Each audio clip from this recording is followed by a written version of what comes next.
What Frieren has to teach us about bodybuilding is actually one of the biggest problems I see with a lot of lifters out there.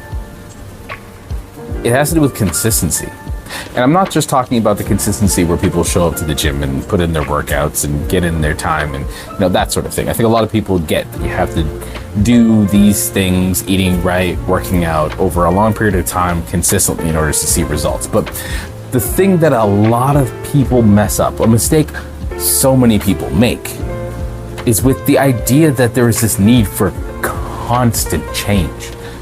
Now, a part of me wants to recap Frieren, but I'll just stick to the bullet points that are really relevant for this conversation. The major one being that she's an elf who's been alive for thousands of years, and instead of constantly changing the way she approaches magic to suit whatever fanciful nonsense is happening at the time, she has stuck to the basics that she learned in the beginning and have refined them to a razor's edge, so absolutely accurate and powerful that it can cut down pretty much anything in her path.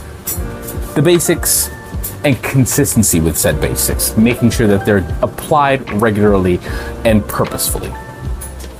A lot of people think that they need to consistently change the way they approach training just because there's been some sort of new trend that popped up and they want to try that out and they think that's worth doing.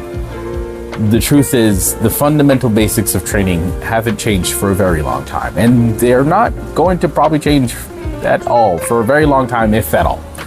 So until you have some very compelling reason to, from the perspective of scientific evidence and the individuals who are trusted in the field in order to communicate that particular information to you, there's no real reason for you to be changing the script up.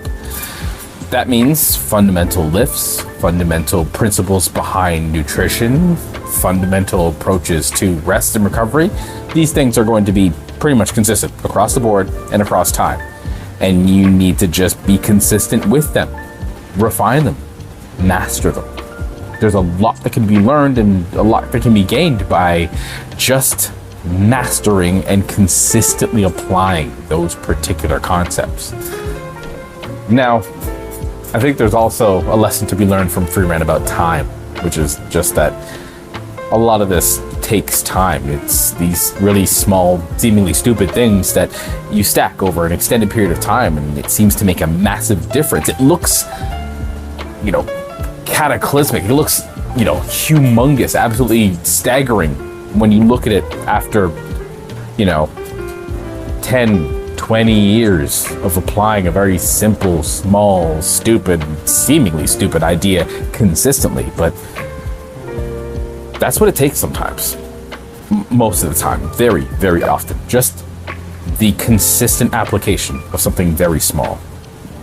Most of my programs, most of what I do and what I am can be attributed to just very simple, small things applied consistently over a long period of time.